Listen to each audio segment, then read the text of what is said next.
3 শতক জায়গার দখল নিয়ে দুই পরিবারের সংঘর্ষ। আর এই সংঘর্ষে হাসুয়া দিয়ে কুপিয়ে এক ব্যক্তিকে নৃশংসভাবে খুন করার অভিযোগ উঠল। আজ সকালে ঘটনাটি ঘটেছে মালদহের ইংলিশ বাজার থানার যদুপুর এলাকায়। জানা গেছে মৃত ব্যক্তির নাম সাইম আলী।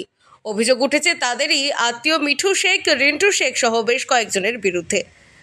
আমাদের 3 শতক জায়গা আমার দাদা শ্বশুর আমাদের স্ত্রীদের নামে দিয়ে গেছে। ওরা দখল নিয়েছিল, আমরা বাধা দিতে গেছিলাম, দিয়ে আমার শাহরুখে হাসতে দিয়ে কেটে গেছে। কতজন ছিল ওরা? ওরা ছিল 3-4 জন। মারা গেছে? হ্যাঁ, মারা গেছে। কি নাম ওদের? রিন্টু, মিঠু। জায়গা নিয়ে গন্ডগোল? হ্যাঁ, জায়গা নিয়ে গন্ডগোল। কোথায় হয়েছে এটা? Jadupur high school. যে মারা গেছে তার নাম? সাইম আলী। আপনার? জানা যায় 3 শতক জায়গার দখল নিয়ে এদিনে দুই পরিবারের মধ্যে সংঘর্ষ শুরু হয়। আর এই ঘটনার সাইম আলীকে কুপিয়ে খুন করার অভিযোগ ওঠে। পাশাপাশি এই ঘটনায় অভিযুক্ত মিঠু শেখ এবং আরও একজন আহত হয়েছে।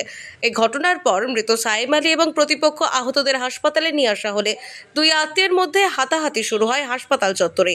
আর যাকে ঘিরে চরম উত্তেজনা ছড়িয়ে পড়ে মালদা মেডিকেল কলেজ হাসপাতালের জরুরি বিভাগের সামনে। পরে পুলিশ এসে পরিস্থিতি নিয়ন্ত্রণে আনে। আমাদেরকে মারলো, আমার দাদু আমার সৎ বোনের মাকে দিয়ে গেছে 3 শতক জায়গা পুরো। তখন আমার দাদুর নামে ছিল 68 শতক জায়গা। হ্যাঁ, এবার আমার দাদু পূর্বে রোড, পশ্চিমে রেল লাইন, এই দলিল ওসিয়তনামা করে দিয়ে গেছে।